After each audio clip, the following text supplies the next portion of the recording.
Oh, blood. I think he's dead. But I don't know where. It must have been a bracken, because a bracken takes their bodies.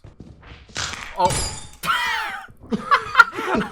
That's what killed me. Lethal Company has recently exploded in popularity, topping the Steam charts within just a couple of months. And for good reason. It's an indie horror game made by a single 21-year-old developer, Zeekerss, who before had really only been making games on Roblox. This level of success has been seen with other one-person projects like Stardew Valley and Undertale. But what exactly does this game offer? Well, for one, it's a 4-player co-op horror game with proximity chat. Basically if Phasmophobia and Deep Rock had a baby. Meaning it's both scary and fun. I think a big part of why is in its simplicity. The UI is pixelated to simulate the ship's terminal. The graphics have this grungy cell shading with black outlines to create a really unique art style. And of course, the character designs are guys in colored spacesuits. But it's also simple in its objective. For those out of the loop, you play as a scavenger for the company, where your job is to collect scrap by traveling to various moons in order to meet your profit quota within 3 days, which continues on until the boss gets tired of you. Not much is known about the company or why they're sending us out there, but it's either do the job or... They do provide an employee handbook that gives you the general gist of how to play, but I ain't reading all that. What you really need to know is that each of those moons I mentioned earlier are slightly different on the outside, but especially on the inside, where the structure is procedurally generated with random seeds, like Minecraft. Because the layout changes every run, the replayability value is insane, but there's also a chance if you go in too deep, you'll get lost. Hello? When you're alone, there's just something in the environment that makes you feel uneasy, and that is thanks to the atmosphere. What was that? I have no idea. That sounded spooky as fuck though. In the industrial buildings, the leaky pipes create steam that pierces your ears and blinds you as you try to find the valve. You've already explored, but the only area left to go is where the rails and steel beams have come apart, forcing you to parkour across. Oh no! And they also have the back rooms and actual back rooms. If that's not ominous, I don't know what is. What I do know is that the weather conditions absolutely blow. Oh, watch out. Yeah. Watch out for that. Watch out for the key. Watch out for the key. Flashlight, whatever that is. Drop it. Once you earn enough money from selling scrap at the company building, You are true professionals.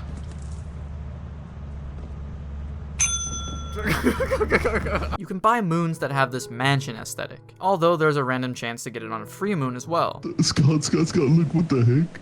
What? Oh, this place.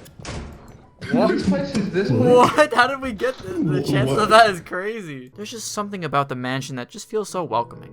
Oh, it gave me a gift on the fireplace. I got a gift for you. Open it. Wow. Just what you needed, bro. On that note, your profit can also be used to buy items. This is where the fun begins. For example, you can get the inhaler. Yeah, was good. Or the jetpack. No, stop. No. Whoa. We can't afford to die here. Start the ship. Bro. How did you survive? You want to try it again? Yeah.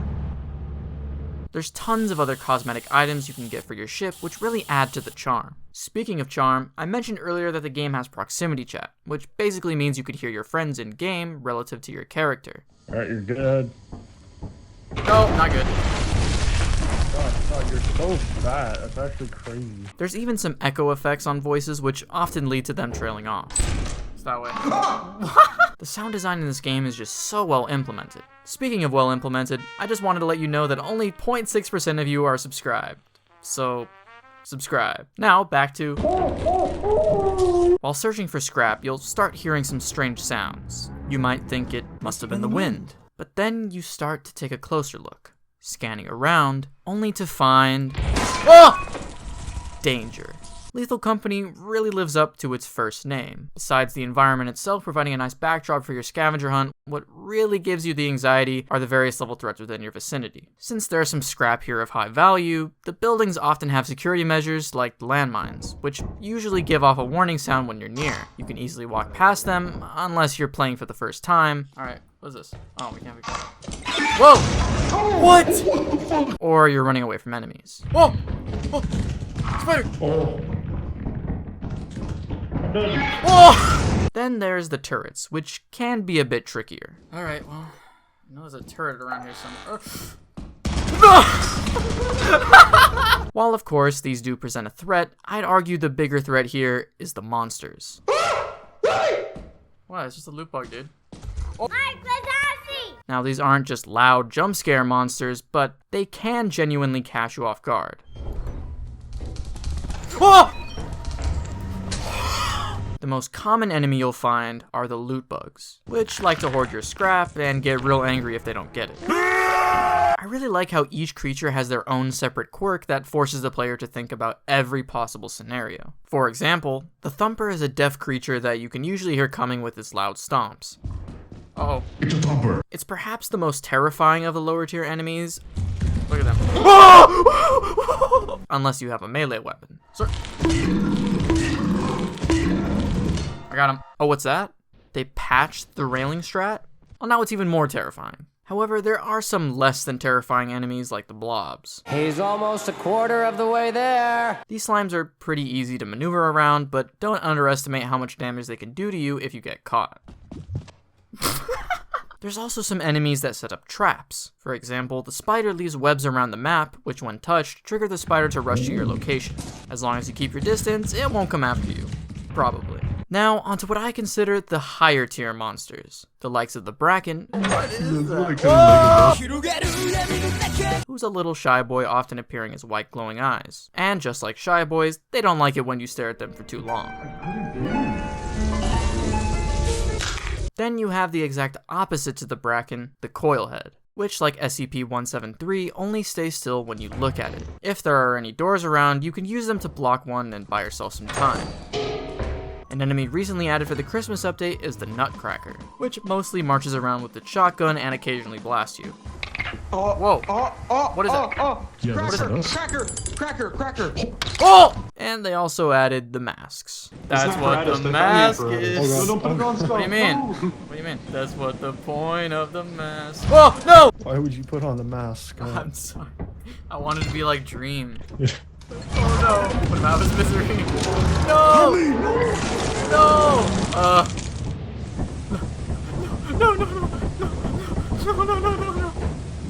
Oh, you can climb! No! Please, leave me alone. Thank you. No! Going outside, now that's a whole other beast. There you'll often find the local wildlife. Oh, the beehive is worth 80 though. I got it. Get in! They're inside with me! Once it hits about 4 to 6 p.m. though, as you're depoting your scrap, creatures start to spawn near your ship. The most common enemies are the dogs, which look scary, and they are, but they're also completely blind. So as long as you crouch and don't make any noise, you can get as close as you want. In an earlier version of the game, the dogs would spawn as early as 9 a.m. Whoa! And could even get you through walls. What? The other creature to look out for is the giant. I mean, it's pretty hard to miss it. Similar to the Thumper, you can hear its loud stomps in the distance. It chases you down and eats you unless you get teleported just in time.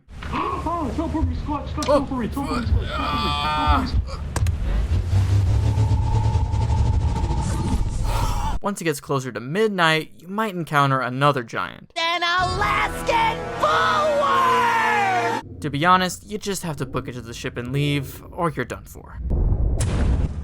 Alright, there's a few creatures I haven't had significant encounters with, so that's pretty much it. Not a single other... Alright, you. If you've ever played Lethal Company, you'll know that this Lovecraftian abomination is the dark horse in most runs. From what I've heard, it's pretty rare to encounter her, but I feel like I'm always the one in my group that gets cursed.